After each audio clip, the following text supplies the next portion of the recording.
विधानसभा चुनाव हुए 1 महीने से ज्यादा बीत गया है, लेकिन कांग्रेस में लोकसभा चुनाव के पहले खलबली मची है। विधानसभा में पराजित नेता अब अपनी हार का ठीकरा दूसरों पर फोड़ने में लगे हैं। गत दिवस कटंगी विधानसभा से भाजपा के हाथों करारी हार झेल चुके कांग्रेस प्रत्याशी बोध सिंह भगत ने लोकसभा प्रभारी के समक्ष पूर्व सांसद विश्वेश्वर भगत और कई कांग्रेसियों को गद्दार बताते हुए कहा कि इनके कारण ही वो चुनाव हारे हैं, जिसका जवाब भी पूर्व सांसद विश्वेश्वर भगत ने दिया है। उन्होंने कहा कि बोध सिंह के रूप में हिना ने मान मर्यादा और साफ कांग्रेस पार्टी में कूड़ा करकट ला दिया है। मैंने कहा था कि इसे पार्टी में लाने से पार्टी दूषित होगी और वो हो गई, जिसके आने से पार्टी को फायदा कम और नुकसान ज्यादा हुआ है। जिससे पहले कांग्रेस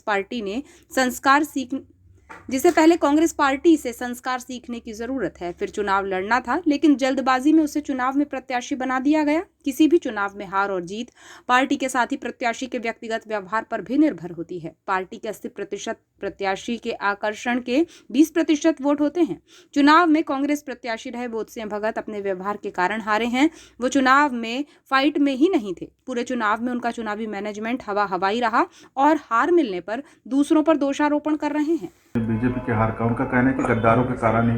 नहीं, उसका व्यवहार ही ठीक नहीं है।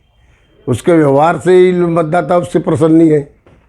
अरे यार, कोई इसके कहने से एक आदमी, अब बताओ, उस तुम्हारा बेसराम और वो लगाता है कि दो जो खड़ी हो गई, अरे उसने भी कितने 10,000 वोट लिया, 7,000 उसने केसर ने ली, 17,000 से रिजल्ट प्रभावित होता है क्या?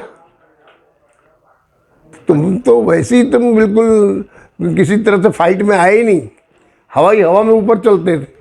अब और दूसरों को दोषारोपण दोगे तुम।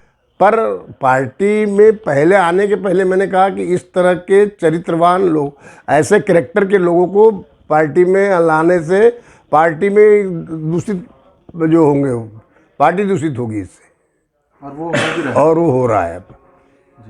हाँ, उसके लिए पूरा दोषारोपण जो है वो हिना लाने वाली। मैं तो हिना को बिल्कुल सीधा बोला हूँ। मैंने कहा तुमने सिर्फ ये कूड़ा करकट ला करके हमारी पार्टी जो स्वाप थी, मान मर्यादा, अभी तक आपने देखो, आज से हमारा 40 साल का राजनीतिक करियर है। सबको हम मान सम्मान, सबको छोटा कार्यकर्ता भी हमारे पास इजीली आकर के अपनी बात करता है और हम उसकी बात सुनते। जो हो सकता है कि अगर वो टेलीफोन करने से किसी का काम हो सकता है तो उसको तत्काल टेलीफोन कर देते, कोई पेंडिंग नहीं रखते। लिखित होना तो लिखित लेटर पैड दे देते हैं। मंत्री से जहाँ खुद जा कर के मिलने वाली बात होती वहाँ हम मिल करके देते हैं। तो ये वर्किंग होनी चाहिए। आपकी इच्छा नहीं थी कि वो पार्टी में आए? नहीं, उसके चरित्र को देखते हुए जिस तरह से उसकी हालत, मेरे को लगता था कि ये रह करके पार्टी को ये पहुँचाएगा, यानी कोई फ़ायदा पहुँचाएगा। या अगर आए और रहे, यहाँ के संस्कार तो सीखे और फिर उसको फिर दे देना था, 6 महीने रह करके लोकसभा चुनाव लड़ लेना था।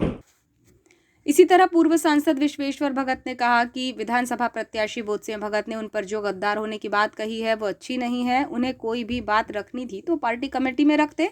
वो बोध सिंह के गद्दार बयान को पार्टी प्लेटफॉर्म में रखकर शो कॉज नोटिस जारी कराएंगे। साथ ही ये भी कहेंगे कि स्वार्थ के लिए कोई सार्वजनिक रूप से दोषारोपण नहीं कर सकता। उन्होंने कहा कि जिस बोध सिंह भगत को गांव का लड़का होने के नाते एक पौधे की तरह सींच कर बड़ा किया और उसे राजनीति में आगे बढ़ाया, वो आज हमें गद्दार कह रहा है। उसकी हरकतों के कारण ही हमने उसे 30 साल पहले कांग्रेस से बाहर किया था, जो कांग्रेस को छोड़कर भाजपा में चला गया, जिसे मैंने कहा था कि दोबारा आना नहीं। फिर उसे पार्टी में लाने का काम किया गया। जो व्यक्ति अपनी बदतमीजी के कारण सांसद रहते हुए निकाला गया है, वो कैसे राजनीतिक चरित्रवान हो सकता है? नहीं, मैं तो उसकी व्यक्तिगत तौर पे मैं वो जी करूँगा, उसको शोकाज नोटिस तो करवाता हूँ उसको भी मैं कि इट्स नॉट ए गुड।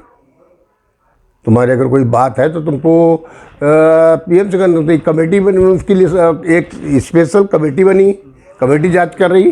कोई अगर तो वहाँ शिकायत दो ना अपने प्लेटफॉर्म में। वो तुम सार्वजनिक रूप से इस तरह से किसी को आरोप प्रत्यारोप नहीं लगा सकते तुम अपने स्वार्थ के लिए। पूर्व सांसद विश्वेश्वर भगत ने कहा कि बोध सिंह भगत हर पार्टी में पार्टी नेताओं पर व्यक्तिगत प्रहार करता है, तो इससे व्यक्तिगत बात करनी चाहिए, लेकिन वो अक्सर पब्लिक प्लेटफॉर्म पर मामला उठाता है।